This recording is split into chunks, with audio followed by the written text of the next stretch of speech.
So here we are working on this thing here. We got the sound deadening all done minus the firewall up top there. I'm going to do that foam back insulation. It's like a little more thick, but I'm not going to do that yet until I figure out if I'm doing a heater box, and I want to have the pedals figured out before I go putting anything up there and have to take it back out.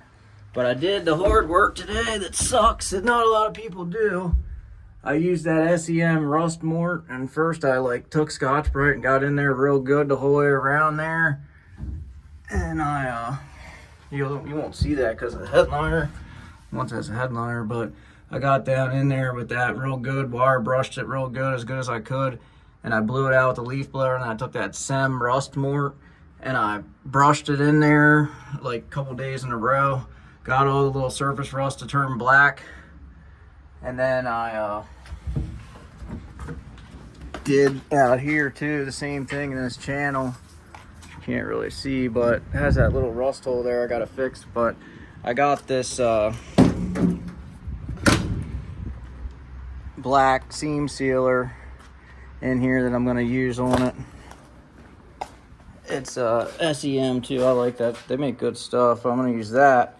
And this is how I'm going to fix the little rust holes. I was going to cut it out and weld metal in, but I feel like at this point, it's just a little bit right there. You can see at the very bottom, a couple little spots. And I'm going to seam seal this from the back side. But first, I'm going to try to just squeeze a little seam seal in there at a time. And get a little seam sealer in there at a time and just fill that up and then smooth it out at least so that doesn't leak. And it'll be pretty good because it's really not that bad. It's like a little spot here and there, but it's all, the rust is all stopped now, and that's good. See, like that stuff turns that rust, like this was rust and I cut it out and then I put that SEM stuff on it. It like eats it away to like black. So that I'll just tap that down with a hammer a little, and then when I'm seam sealing, I'll seam seal this too after I paint that, and then that's done. It's just little stuff like that will make this truck last a lot longer and look a lot cleaner overall when you're looking at it. Plus the water won't get into areas and just keep rusting and stuff like that. It ain't like the right way to be just to like cut out this section of the roof and just weld a new section in, but this is a patina build, so I'm not going to do all that to it. I have another truck that's 100% rust free build, and this isn't going to be like that. So this thing should last a really long time now. The guy he-manned this out, so I gotta beat that back in and stuff like that. But then I'm gonna back tape this off across here, and I'm gonna paint that yet, and then that's basically all the painting that's going to be done to this thing, which is nice because I got tired of painting now. I might take that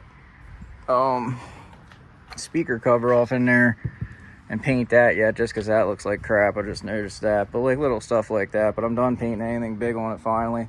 Might paint the calipers. I'll just paint everything still. No, I'm just kidding. But I'll probably paint the calipers yet, clean them up, make sure they're all good. If they're not, I'll buy a new set eventually. And then rotors in the front and pads. The back rotors and pads and everything seem pretty good. But yeah, that's the update on this thing now. The interior is basically done now. And the seat here, I took 2 seats and I'm making one good one. I got the foams everywhere, but I'm keeping those 2 foams there. They're the ones that are in the best shape. And then I'm gonna power wash this thing off and clean it up good. And I'll probably hit it with some spray paint and then put the foams back on that, get rid of that seat belt and stuff because they smell like rat piss. And leave the tracks up a little bit, and then this is the seat that's going to be going in it then. So I got the seat figured out. The hood hinges, I still want to clean them up a little bit more and paint them, but I'm still looking for one of my buddies has to have a dent side or bump side steering column, and I'm thinking that's going to get me right where I need to be with that. It's pretty long, it gets up to there, but the guy cut a lot off of that, and I don't know why, but I'm gonna put a new column out of a dent or a bump side in it. And also the sway bar here. So what I'm gonna do to make that an easy solution is I'm gonna take 1 inch tall by 2 inch wide because that's about how wide the frame is there, box steel. And I'm gonna drill holes in it to match the sway bar holes there, and I'm gonna tack grade 8 big nuts on the inside, and I'm gonna bolt the sway bar to the box steel.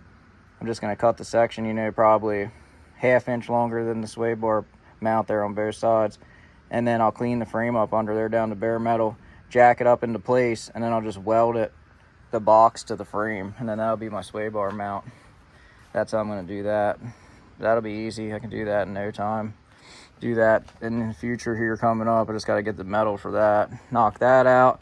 And then I got these shock mounts I'm making for the back axle. I got these little mini shocks. I don't know where the shock went, but I got short shocks for it, and I'm gonna make mounts like this, basically 4 of them, you know, shock tabs, and then they'll go on the axle. And I got these little mini shocks here.